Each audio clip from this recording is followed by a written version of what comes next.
We are very happy to have Dr. Rajiv Jhangiani, and I'm probably just totally mangled that, but I hope I got it sort of somewhat correct.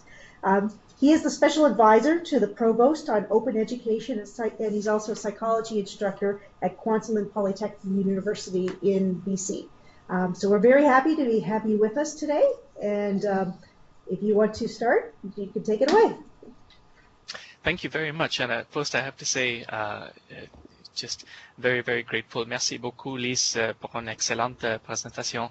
I think you gave a wonderful overview of the state of OER in Canada as a whole and some great points. So it's going to make my presentation a whole lot easier to not have to cover some of those in as much detail. I'm thrilled to be joining all of you from the West Coast, from the traditional unceded territories of the Coast Salish peoples. And I have to say, it's a treat, obviously, to work with librarians day in, day out in this work. My office is physically located in the library at KPU, but I think it's no accident that this work is being led by librarians at almost every institution where it's gained a lot of traction. So I'm hoping to really lean on a lot of our experiences at KPU. I'll provide a bit of a background, hopefully one that complements what Lise covered in terms of some of the rationale and some of the ways in which this conversation, I think, is helpful to frame, especially when advocating to faculty, to administrators, to students, and to community stakeholders, including government. But then, of course, talking very much practically about steps that one might be able to take at your own institution to be able to move this along. But I'd like to begin with this. I think this is always a helpful starting point. I think few people realize that there's actually language embedded within the United Nations Universal Declaration of Human Rights concerning the importance of equal access to higher education. And even when we hear about this, I think our minds immediately go to places like where I grew up in India, for example, where there are not enough seats for the number of students, or there's insufficient infrastructure, for example. But it's useful to point out that this applies here as well in Canada in 2019. When you consider, for example, that 50% of Canadian undergraduates require a student loan to meet us in the classroom, that average debt is offering around $30,000 at the moment. It gives us this idea that higher education is this vehicle for economic and social mobility, but the more you look at it, it's structured in a way that reinforces and replicates existing power structures. And textbook costs are just one rather subtle way of doing that. So this is one sort of broad point. And when I talk about average student loan debt as being $30,000, of course, that's quite substantial, but it doesn't end there. You have to look at what's happening individually. I take it from the laughter that you've seen the movie at this point, but I think if you remember this movie, it's just as oblivious. We're just as oblivious to how many of our students in front of us are dealing with serious economic precarity. And of course, you can talk about what happens after it. According to Statistics Canada, 5 years after having graduated, about 34% of our students have managed to free themselves from the shackles of this debt. And as a psychologist, of course, I'm interested not just in the economic implications, but the mental health implications of this kind of debt, what it's doing in terms of the delaying of life milestones, things like waiting to be able to get married, buy a home, and so on. This is always interesting for me to point to as well. This is my alma mater, by the way, the University of British Columbia. Obviously, I have great affection for this school, but a few years ago when they had a marketing campaign to celebrate their graduates at convocation, they put these posters on the ground around campus, and they gave students markers. They said, fill in your most memorable experience. And I don't think that's what they were going for. But of course, this is the picture that went viral. It says, I will always remember UBC for my crippling debt. And of course, this is interesting in the context of what's happening in BC, and I'm thrilled that Erin Fields is going to be working with CAUL to help with this work. But this is a very, very serious issue. One of the things that lurks behind that is, of course, food insecurity. And in fact, UBC is one of these places where we've seen a massive increase in the use of its food bank by students over the last few years. So I know we're talking about affordability, and you'll always get this question about, yes, higher education has affordability issues. We're talking about big things like cost of living and tuition and transport and things that are largely, much more bigger slices of the pie than something like textbooks. But I would say there's two reasons why we tend to focus on textbooks, or at least begin the conversation in open education about textbooks. One is simply the issue of control. So unlike those things I mentioned, tuition, cost of living, and so on, individual educators don't have control over those things. But faculty, especially individual faculty, do have control over the cost of required course materials. And it's one area where we can make a tangible difference. But the other is that, shockingly, there's no other consumer good, period, that has risen in cost as much as college textbooks have. They began collecting data in 1977. Between then and 2017, it went up by 1,041%.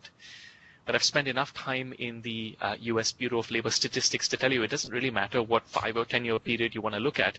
It's pretty consistently been between 3 and 4 times the rate of inflation. Now in Canada, there's often a 10% surcharge on textbooks that are imported from the US. There are additional issues with a smaller consumer market. So these are the two issues. It's really cost, and two, the issue of control. So now we live in the era of the $400 textbook. And here's one example.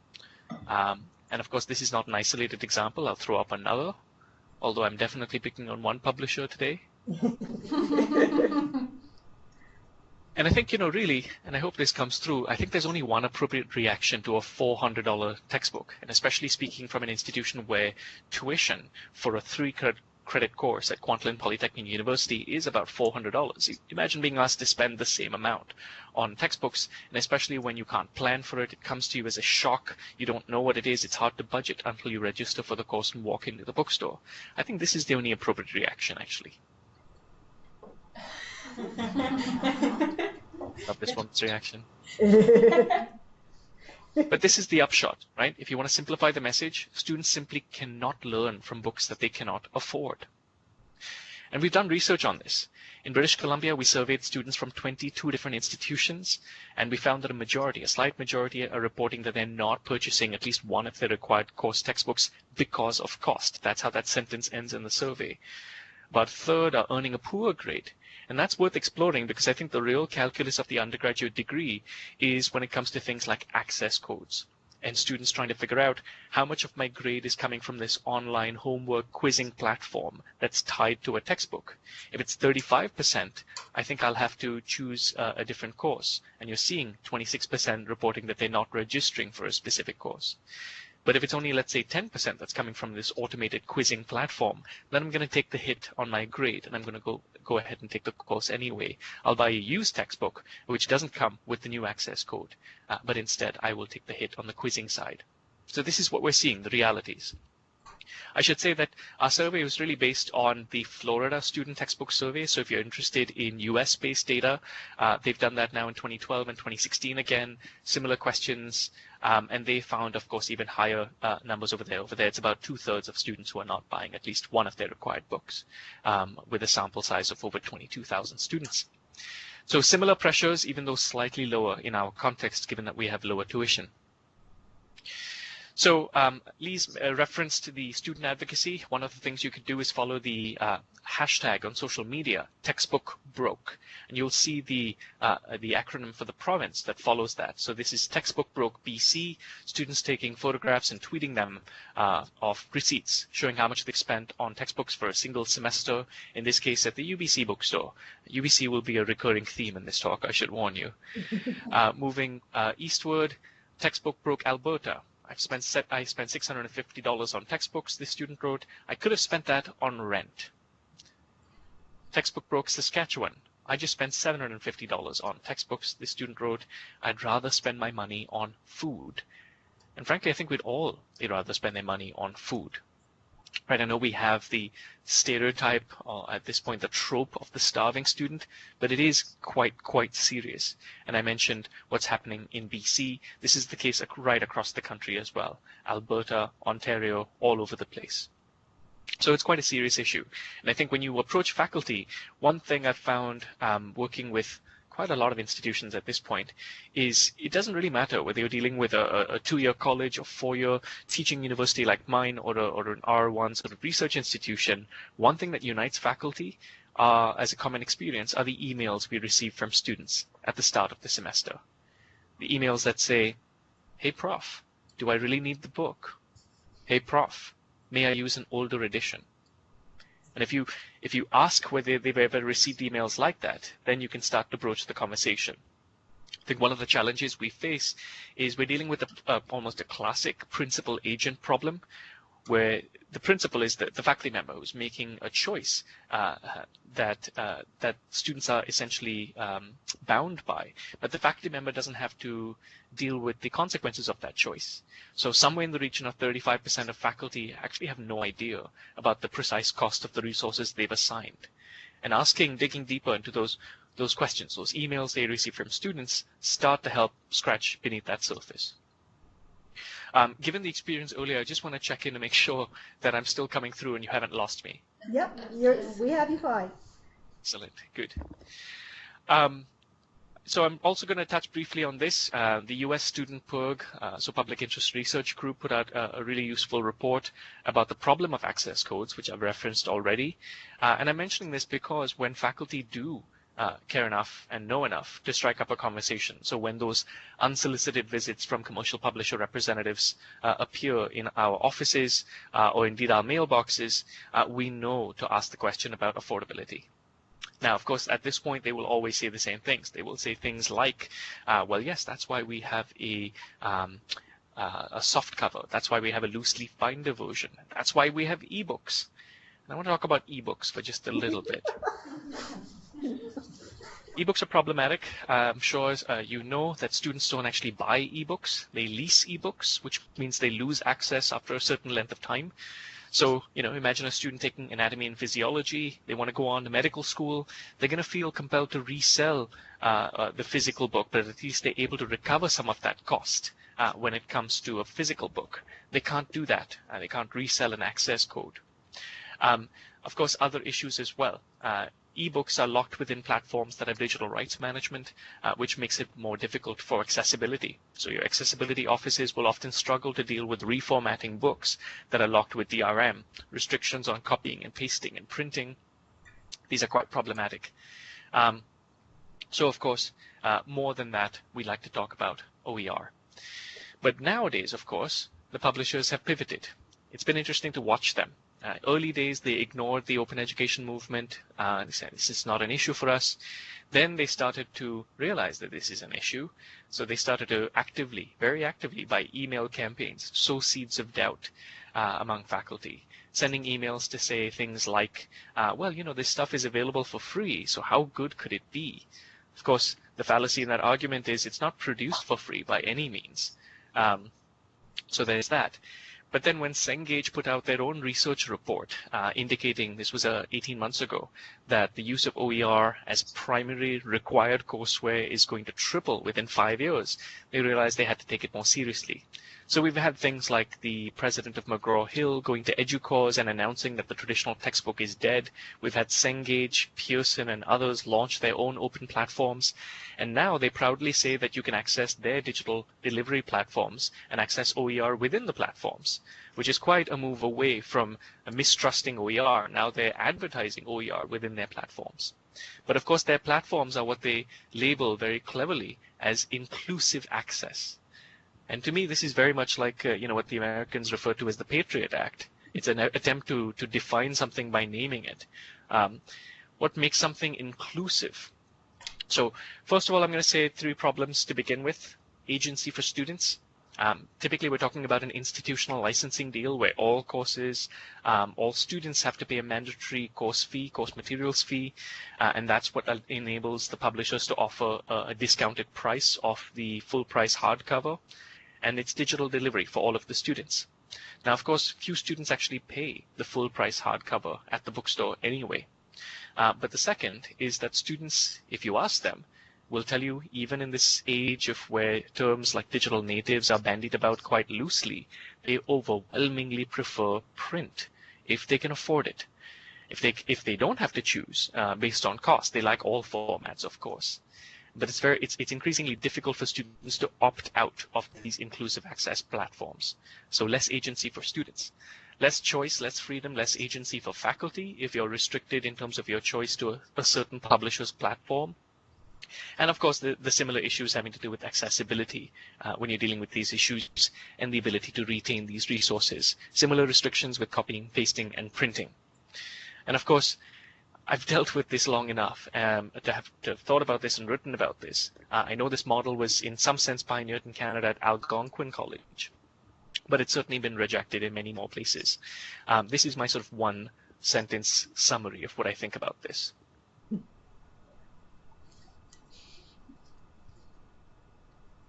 So you can trust us now, they say.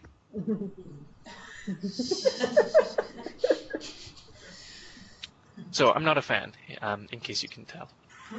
In any event, I want to briefly talk about OER, and Lise did a great job in talking about it and the 5 permissions and so on, but I do want to stress that still, even people who've been using OER for a while still confuse what is free and online with what is OER. And of course, what makes OER OER are the permissions. So it's not just that it's free, it's also that it comes with freedoms. And Lise talked about these 5 Rs, the 5 permissions to reuse, revise, remix, retain, redistribute. I'll just pick out a couple of these to point out. One, from the point of view of faculty members, revise and remix in particular represent a new layer of academic freedom. Oddly, I think normative practice in higher ed, as ridiculous as this sounds, is to bend our courses to map onto the table of contents of a textbook. And with these permissions, we have the ability to modify our instructional resources to serve our pedagogical goals. That's a bit of a game changer. So I don't have to tell my students don't read chapter 4, I take it out. If there's something missing, I write it in. If there's a late-breaking research development in my field, it's going through a bit of a replicability crisis, you may have noticed, psychology. I don't have to wait 2 years for the next edition to come out. I can make that change midway through the semester if I want to. You know, I can embed research from my labs in my department, weave my assignment through it, anything. And of course, things like retention means those students don't have to feel compelled to resell those books, and they don't lose access. They get to keep it forever. I also want to highlight that when we talk about OER, again, it's understandable that the conversation centers on textbooks, but it's not just textbooks, right? I mean, museums like the Rijksmuseum in the Netherlands, the Met in New York, others, the British Library, have been placing loads of their works in the public domain. So when you look at, you know, the self-portrait over here by Vincent van Gogh, it's in the public domain. This is OER. And I'm pointing this out because textbooks for art history are among the most expensive because of the permissions involved. But now this is less of a barrier. Of course, videos are also OER. I'm sure you're familiar with TED Talks. Many instructors use them for teaching and learning. You know, these bite-sized, glib solutions to complex problems that people love to use for teaching. But these are OER. They're openly licensed, which is why we can legally download them. We don't have to install some sketchy plugin in our browser because we're afraid the link will suddenly go dead on YouTube. This is legal.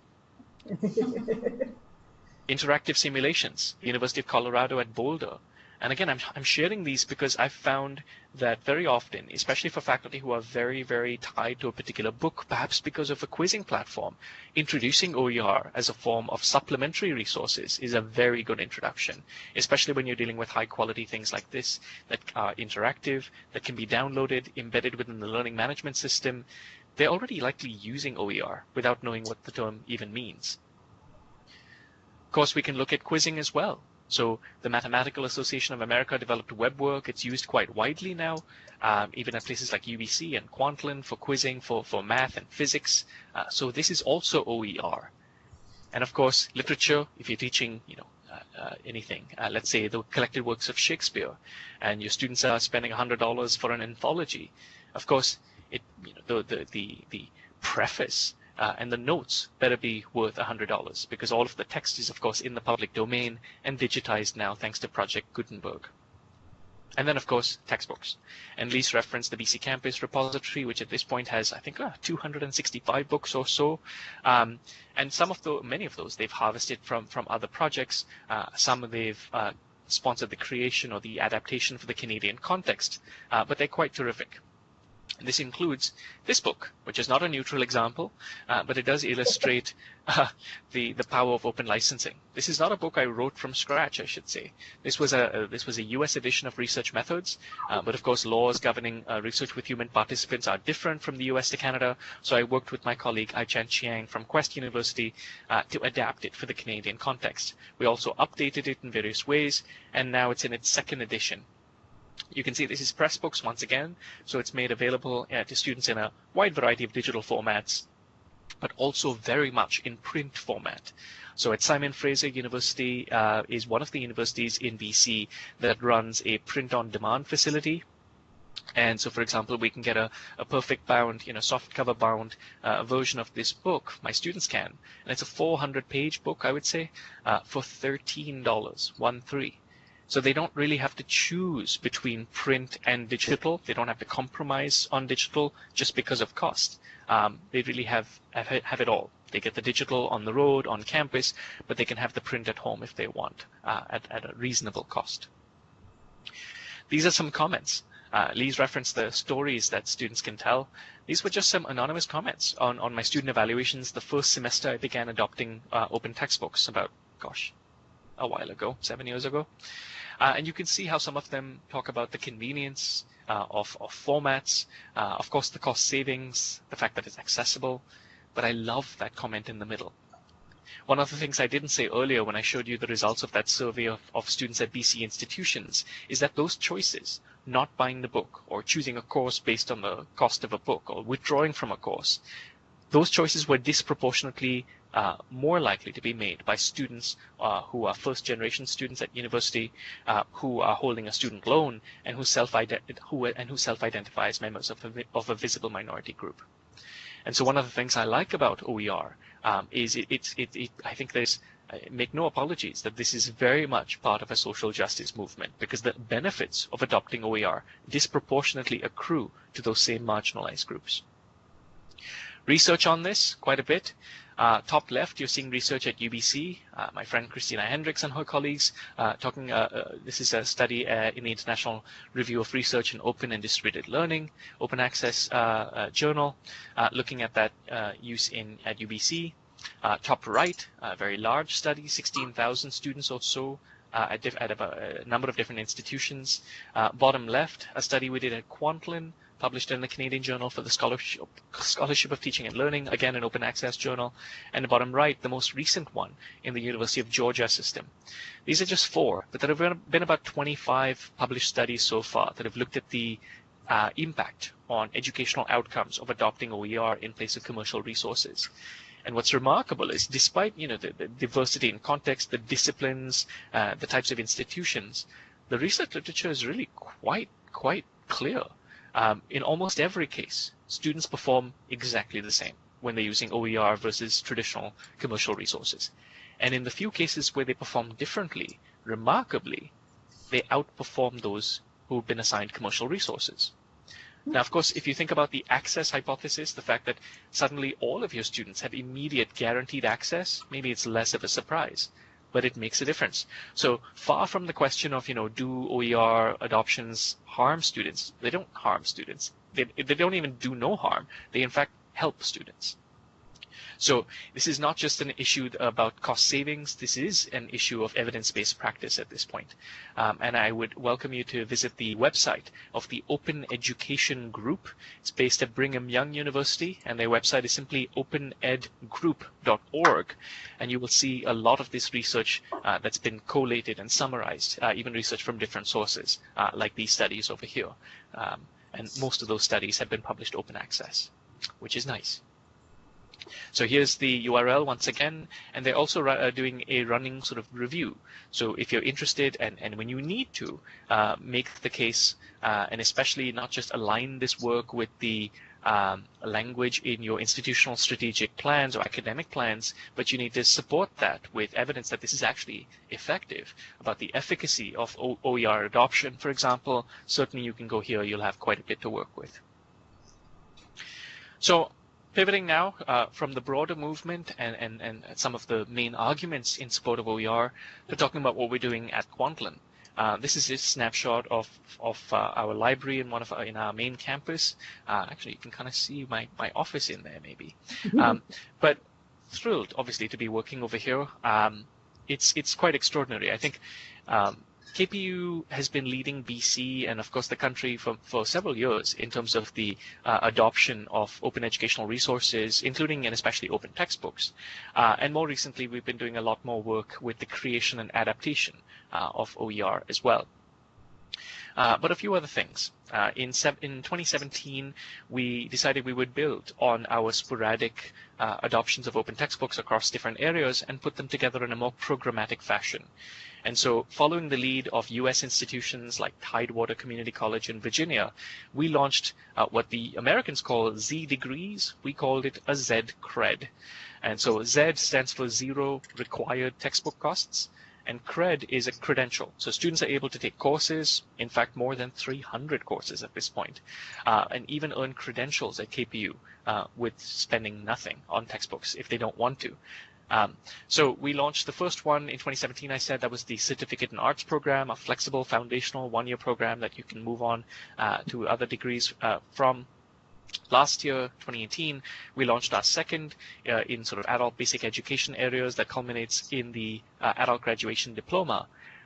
And is it next week? Heavens, no, 2 weeks from now, you're going to get some more news from us as we make some more Z-Cred related announcements during Open Education Week. One of the things that we've done is we've integrated a searchable field in our timetable so that students are able to identify at the time of registration which course sections have zero required textbook costs. So it's a searchable field. Once, of course, they come up, you see this note below these sections. And as of this summer, when the timetable launches in a couple of weeks, we're also going to have this little logo attached to those to have a little visual signifier as well.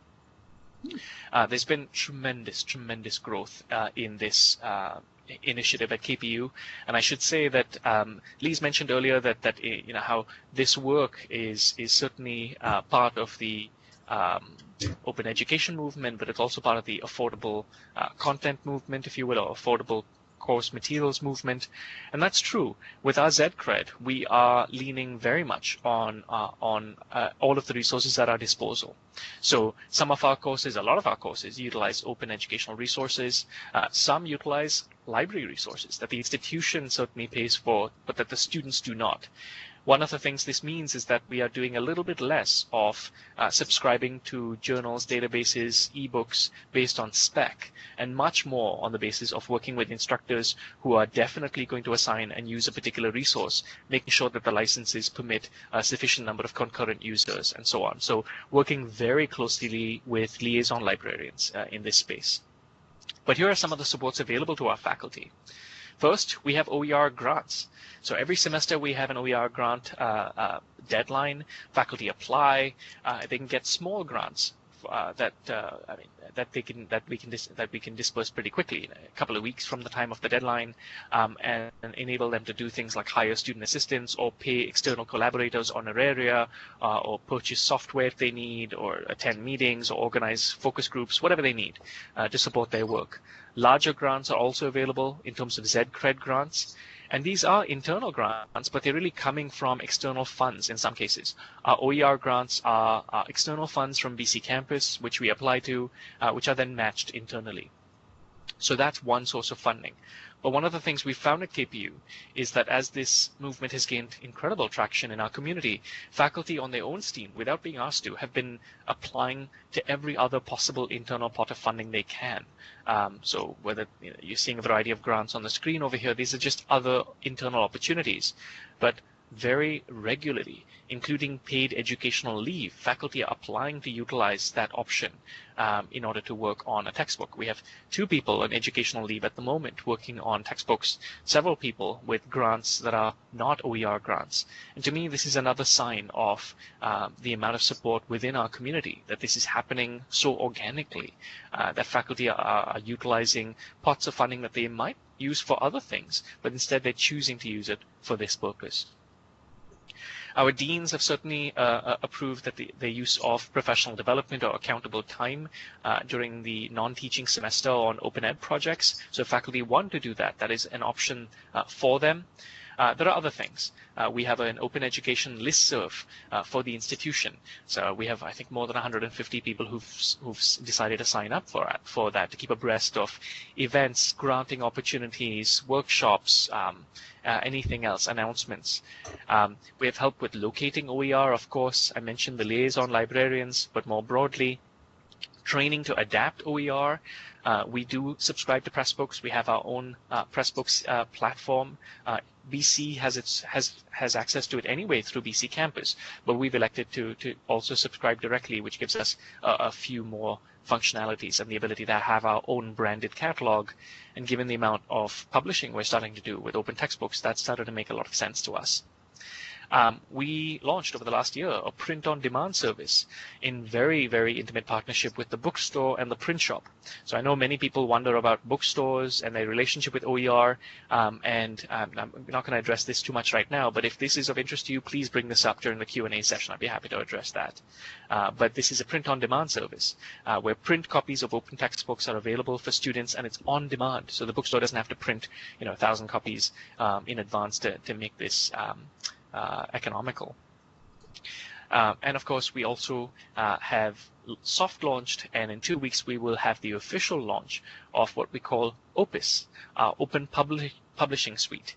This is a partnership between my office, the Office of Open Education, and the library. And so I'm giving you a little bit of a snapshot of what this looks like when faculty go to Opus's landing page, whether they want help with creating or adapting open textbooks using Pressbooks, whether in some cases they're launching open access journals using open journal systems, whether they simply want to get their courses Z-credit ready, including by permalinking library resources into their learning management systems course shells, or search and discovering OER, anything else. Use the institutional repository. It's sort of a one-stop shop, really. And you can see the email address over there, open@kpu.ca. We use a library queue to manage questions and help support our community. And that queue is managed by 2 librarians and myself. This is a snapshot of the growth in our Z-Cred initiative. And, apologies, there's one erroneous column over there. But if you look at the first 4, you're seeing we launched our Z-Cred initiative in spring of 2018. Across 4 semesters on the top right, you can see we've saved our students more than $1.7 million in required textbook costs. You can see the growth in the number of instructors participating in this initiative on the middle left set of bars over here. And so these are unique, more than 200 instructors at this point. Certainly a lot of students, more than 16,000 student seats, I should say, affected at this point. And of course, lots of individual courses, lots of sections. One of the patterns you have to be mindful of over here is that summer always has fewer course offerings, so always expect a dip. But if you compare spring 2018 to spring 2019, it's quite a jump. And you're going to see the same from summer 2018 to summer 2019, where we went from 75 sections to 289 sections spring to spring, and we've gone 55 sections to 175 sections summer to summer at this point. So it's really growing gangbusters at this point. I don't know what to tell you. Beyond the adoptions, we also have things like OER creation projects or adaptation projects in every single faculty, big F faculty. So arts, business, science, horticulture, design, trades even. It's all over the place. So this is now the Office of Open Education. I mentioned I'm a psychologist. I'm a psychology instructor by trade, but for the last several years, I've been shepherding the institution's open education initiatives. We do have an open education working group that is the sort of where all of the work gets done. That has representation from the library, the university librarian and 2 librarians, representation from the student association, from faculty, so 3 faculty members representing different 3 big F faculties, a bookstore manager as part of the Open Ed Working Group as well, and then people from the Teaching and Learning Commons.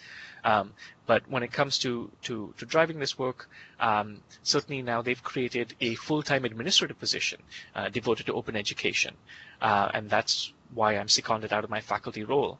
But open education work is now in the not off the side of your desk, but on the workload of several librarians and also staff in other areas, including the print shop and the bookstore, for example.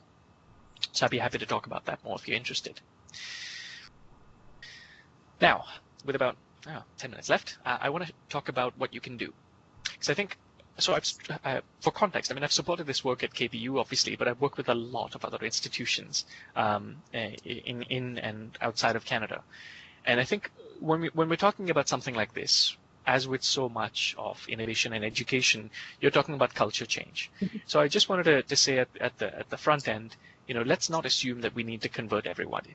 And second of all, let's try and respect agency. I think one of the things I've seen is a real death blow to any open education initiative is when it is mandated, when it is forced down people's throats. I think it's much more likely to gain success when you introduce it as a new option, as an additional option, as more freedom. Nobody's taking away your right to assign expensive commercial textbooks at all, but we're introducing people to options and flexibilities that they didn't necessarily have before.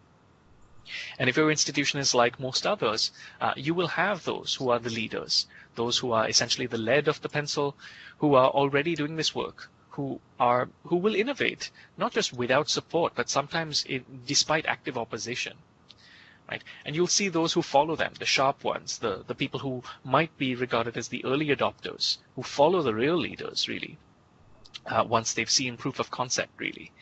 I'm not going to worry about the erasers at the end, because of course they will always be there. This is academia after all. But I think what we really need to target when it comes to advocacy is the largest group, which is the group in the middle. This is what this illustration regards as the would. And really it's those who would adopt the resource, who would practice this way, practice this kind of adopt this kind of practice, if it was easy, if it was convenient, if they had the time, if they had the support.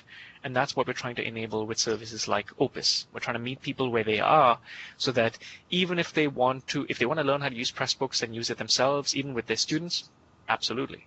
But if they want to say, look, I've got my notes in Microsoft Word, I'm not interested in learning any platform, I don't have the time, I just want to give you these documents in Word, you do what you need to and give me something converted into Pressbooks. We can do that too. We will meet you where you are. So as I move to where the sort of rubber hits the road, I have 12 specific strategies I'd like to share. But again, I'm just going to check in to make sure that you can still hear me. Yes, we can. So here are my 12 strategies, and this is not an exhaustive list at all, but if you're getting started, this is where I would begin. Don't do this alone.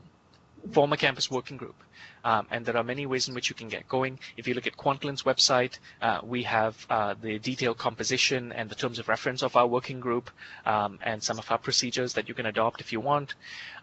But broad representation is important, especially with critical stakeholders, involving the student association, of course involving the faculty. The library and the TLC, or the Teaching and Learning Commons, are no-brainer, of course.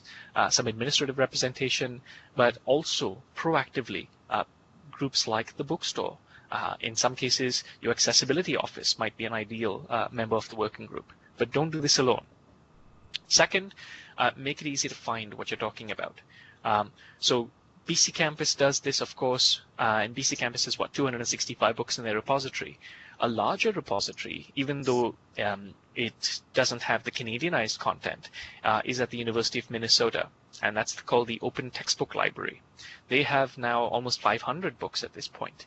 And one of the things both of these groups have done is they have provided MARC records for all of the open textbooks in their collection, and they've put a public domain stamp on those MARC records. So importing those into your library catalog, make it easier.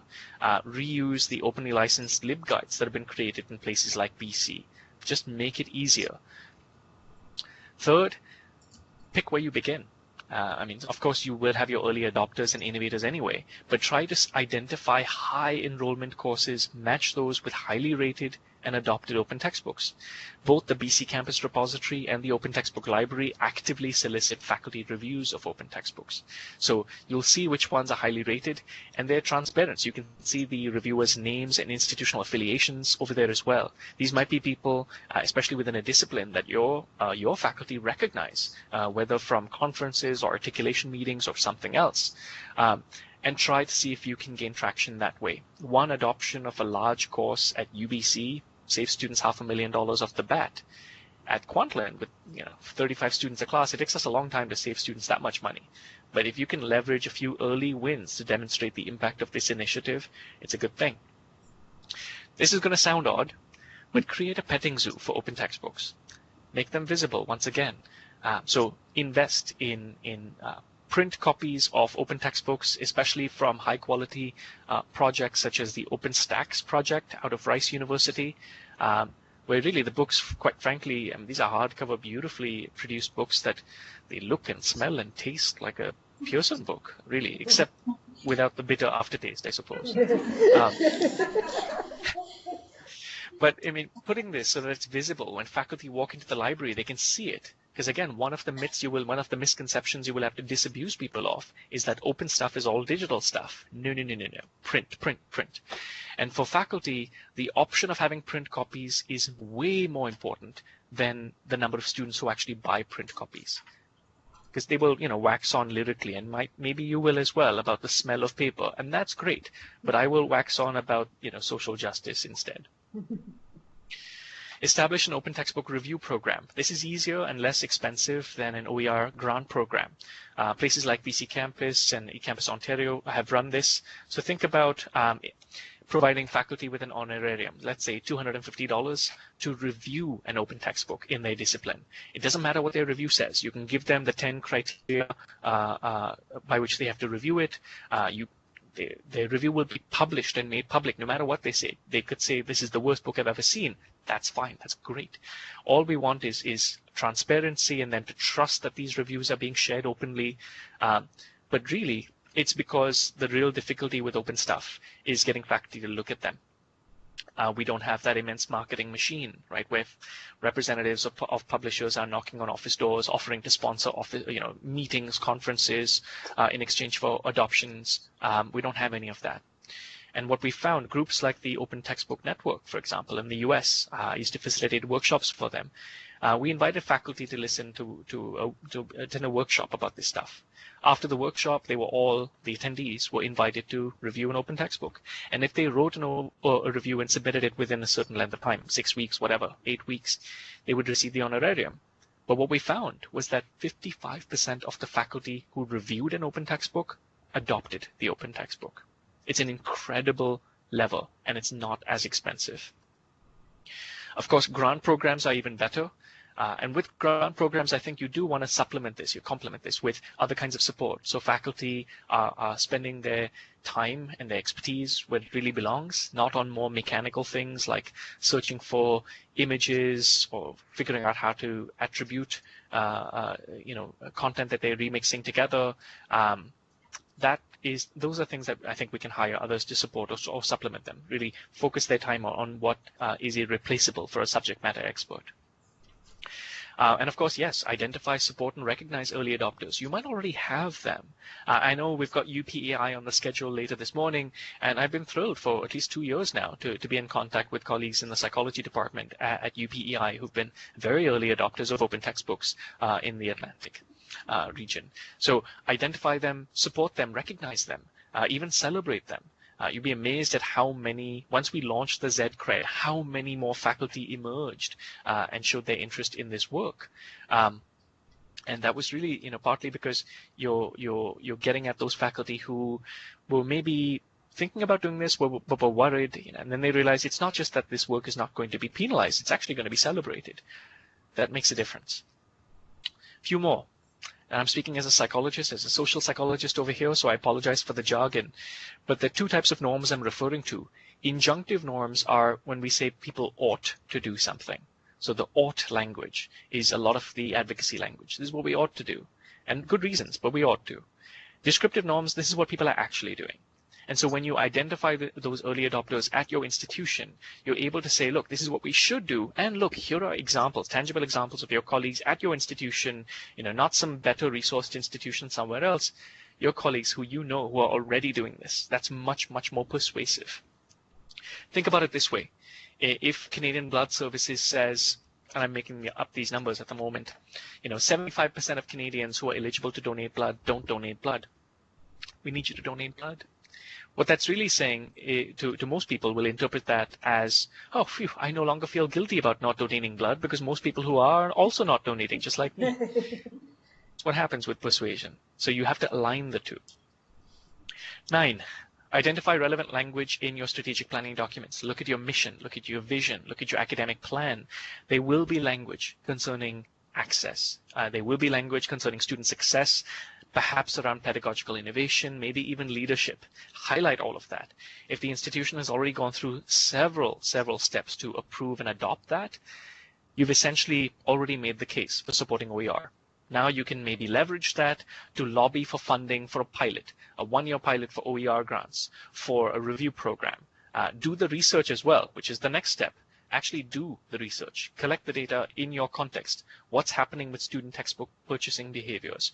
What's happening when we do research on OER adoptions? It's not difficult to do this research. I know we've found incredible effects in our community. And again, the same website of the Open Education Research Group that I pointed to has research instruments that are openly licensed, survey instruments if you're interested in using those. Collaborate ferociously. Internally, of course, with the bookstore, as I said, TLC, registrar's office in our case was integral in terms of embedding the searchable course attribute for Z-Cred courses, student association, institutional research office to evaluate the impact of this work, and so on. Very, very important to do that. When more people have skin in the game, it's not just your initiative, it's everyone's initiative. And of course, externally, I certainly encourage working regionally. And certainly Elise pointed to some of the broader groups and the opportunities that are available. But I think there's a terrific opportunity to band together through your organization and try to go further. Right? I think as individual institutions, you can often move faster individually, but you can go much further when you're together. And one of the ways in which you can do that is by not just collaborating as librarians or as working groups once you get that going, but also enabling faculty to collaborate. Because you will very often have faculty who within a department at institution A are 2 or 3 of them. Let's say they're the minority within their department, but they're interested in doing this kind of work. By themselves, they really feel like it's too much, so they won't. Pair them with faculty in the same discipline at other institutions. Let it be collaborative. You can support it collaboratively. Then suddenly remarkable things happen. I can tell you over the last couple of months, we've been doing things like collaborative sprint-style OER creation projects in business, for example, in collaboration with Virginia Tech University. My faculty are collaborating all over the place with other institutions, and this is partly why. A few other things. As campuses, Spark has provided a very handy Open Education Campus Action Plan, which you can download. It gives you a very nice sort of set of worksheets to work through to help you think through some of the steps as you're moving towards making that ask, whether it's for resources or time or in fact a redesignation of what your job is so that this work is not off the side of your desk. The steps leading up to that, this helps you think through.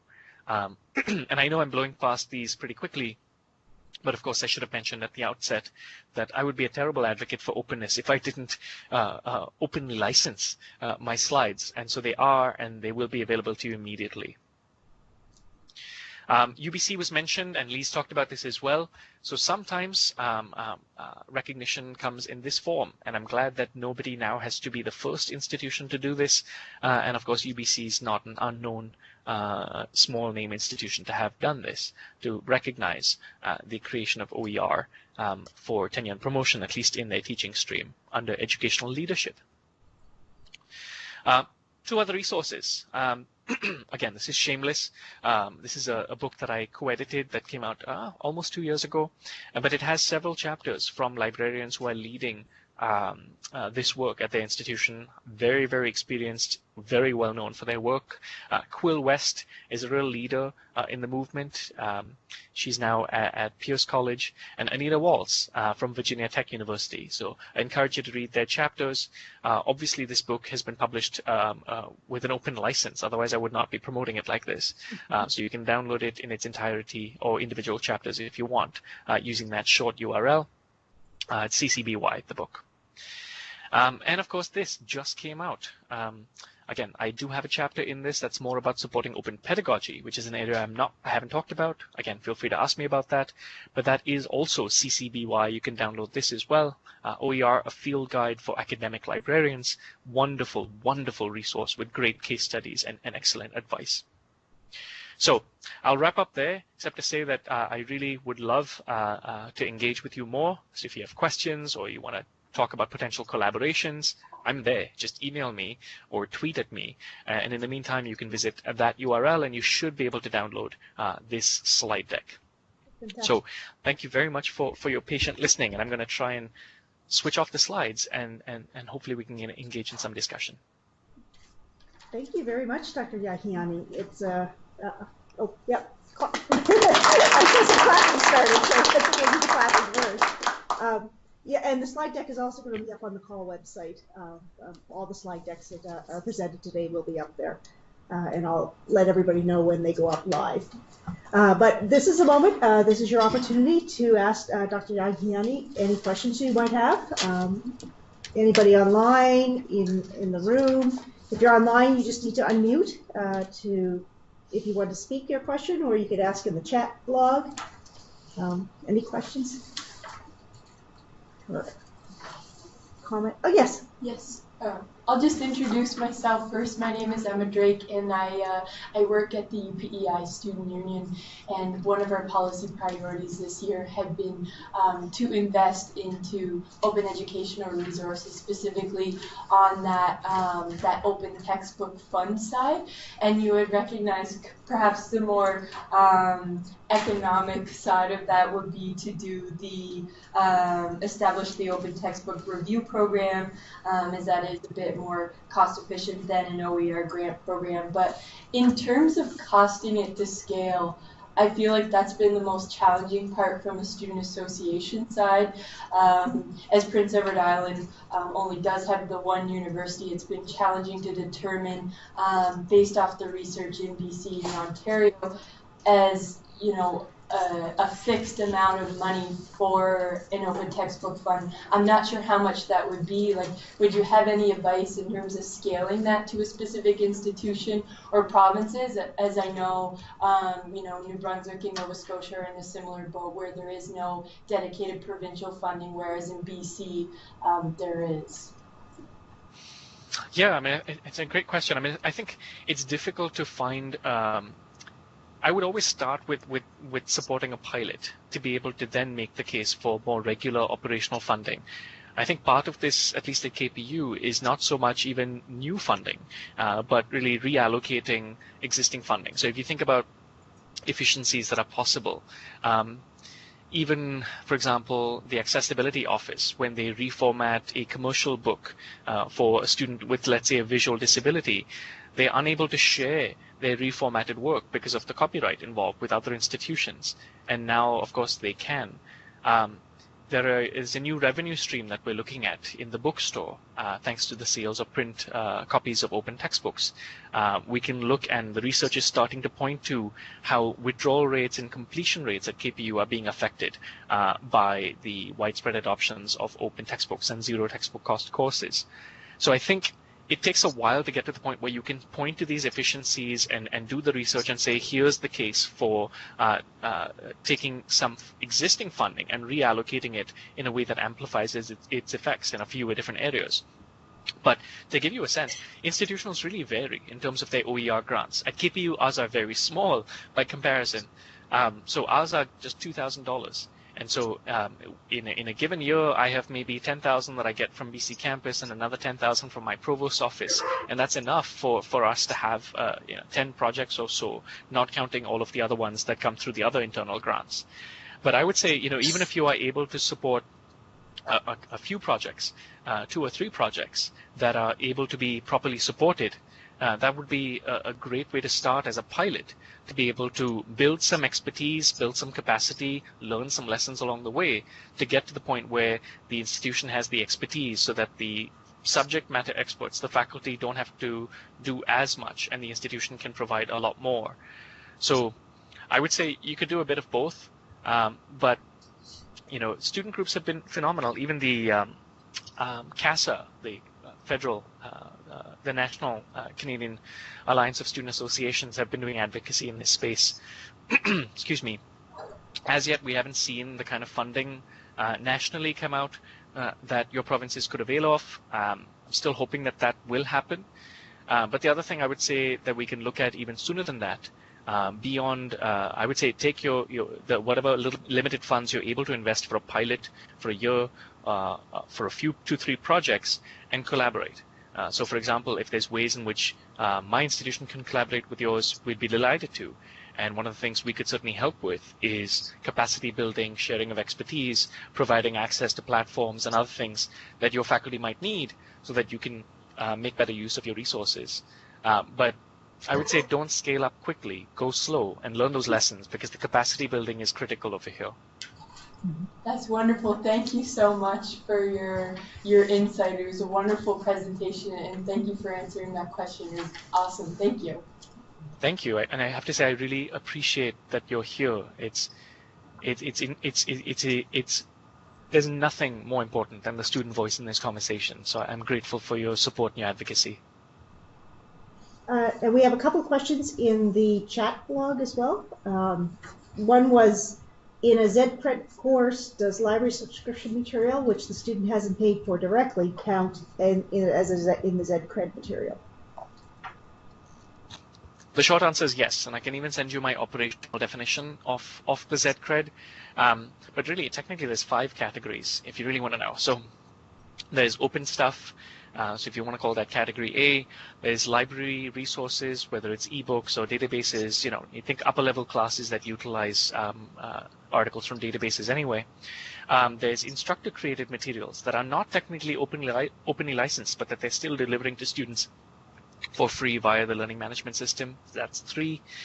There's free online stuff that's not openly licensed technically, and that includes some government records, things like the Canadian tax code, for example, in our accounting class. And then 5th are the courses that actually technically assign nothing. And so when I'm looking at the growth of the ZCred, I'm very much tracking what's happening individually in those 5 categories. And the long goal is, of course, open. And in some cases, we're leaning on library subscribed resources as a short-term crutch while we're developing the resources so that we can get off that crutch. Thanks. Thank you. Any comments or questions in the audience? There was also a second question about, they were wondering if you could elaborate about collaborating with the bookshop or the bookstore. Yeah, thanks. Yeah, I'd love to talk about that. So just for context, I mean, they really vary. And you need to figure out what the structure is of your bookshop. I've worked with, the National Association of Campus Stores Canada, and lots of bookstores. There's the Canadian Roundtable on Academic Materials, CRAM, which is an odd acronym for this. But in any case, one of the things I've learned is it really varies. You look at the structure of who they report to. Does the bookstore report to VP Finance? Do they report VP students? This makes a difference. Are they owned by the university? In some cases, they outsource to Barnes and Noble, Amazon type institutions. In some cases, they're owned by the student association. So at Oregon State University, for example, it's owned by the student association, and they actually use the sales of merchandise to artificially subsidize the cost of the textbooks that they sell, because that's their mandate, not profit. So it varies. But I will say, bookstores are fascinating because I think they, along with students, arguably have been on the front lines of textbook unaffordability. The research shows that student spending on textbooks is essentially flatlined. What's changed is the cost of textbooks keeps going up, and therefore students are buying fewer and fewer books. This also means that even if you did nothing with Open, your bookstores, year in, year out, are making less money off textbooks. I guarantee you this, everywhere in the continent. And this is why bookstores now make much more money off merchandise than they do textbooks. That's why merchandise vastly outnumbers books when you walk into a bookstore today.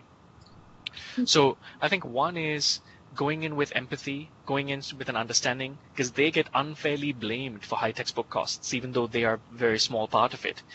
So rough calculation, on average, 79% of the cost of a textbook at the bookstore goes back to the commercial publisher. 11% overhead, 6% personnel, 3.7% profit. It's bizarre. So I think one thing to note is that there's two ways in which you can work with this. So one is absolutely print sales of open textbooks. As this work grows, it really publishers are increasingly trying to do these deals which essentially remove the bookstore as the middleman and work directly with faculty to assign codes and things. So first of all, this involves the bookstore, but utilizing traditional systems for custom course materials, you can do this. Even if now with open licensing, you can still, if your book has a CC-BY license like all of the OpenStax books do, you can still charge your profit on top. There's no problem with that. And if your per unit profit was 3.7%, but on a $100 book was $3.7, print it and sell the book for, if cost including overhead and personnel is $20, add the same $3.7 if you want per same unit profit, but much higher in terms of a percentage, and suddenly you'll see a new revenue stream, because the sell-through rate, which is the technical term for bookstores, is much higher when books are affordably priced. When you're selling a $20 book versus a $120 book, sell-through rate is very different. So there's an economic case over there, but that's the direct revenue. The other revenue is the indirect revenue, which is that when students come into the bookstore in order to pick up or buy their print copy of an open textbook, they now see the merchandise. And bookstores will sell more merchandise when students are visiting the bookstore than when they are not. That's harder to track. But those are the two direct ways to do it, or direct and indirect ways to do it. And I think there are some bookstores that are still very reticent and they feel threatened by it. But when they start to see the opportunity, I think it's a good place to start. And there are bookstore managers who are very involved in this movement, who are leading this conversation. At my institution, as I said, our bookstore manager is part of the Open Education Working Group. She came from Mount Royal University, where she was doing a similar thing. But the other person I'll point to, at least in Ontario, is Sean Richardson. I want to say Richardson. I don't think it's Robertson. I think it's Richardson, at the University of Waterloo bookstore, who's a real champion in this space. But if your bookstores are involved in groups like Campus Stores Canada or the Canadian Roundtable on Academic Materials, likelihood is they've already been having these conversations. Fantastic. Thank you so much. Pleasure. So we have any other questions from the floor or from online? Well, it looks like we're good, but we know how to find you now. Yes, indeed. So thank you very much. This has been fantastic. I learned so much out of this that I never even thought to start thinking about. So anyways, we would love to chat later. And I will share all of his contact information up on our webpage. But thank you very much, Dr. Jhangiani, and thank you for being open to sharing your presentation with everybody who potentially could not attend, potentially because of our weather situation we had here. There were quite a few people that weren't able to make it in. But thank you very much. Yeah, no. Thank you. It's a real pleasure, and I have to say I'm thrilled, and I can't wait to see what comes out of these conversations. And so, if there's any questions that you have, any kind of support that you need, even if I can't provide it, I will probably know who can. So, really, please do not hesitate to reach out. We go much further together in this. Thank you so much, because I'm sure there will be some people reaching out.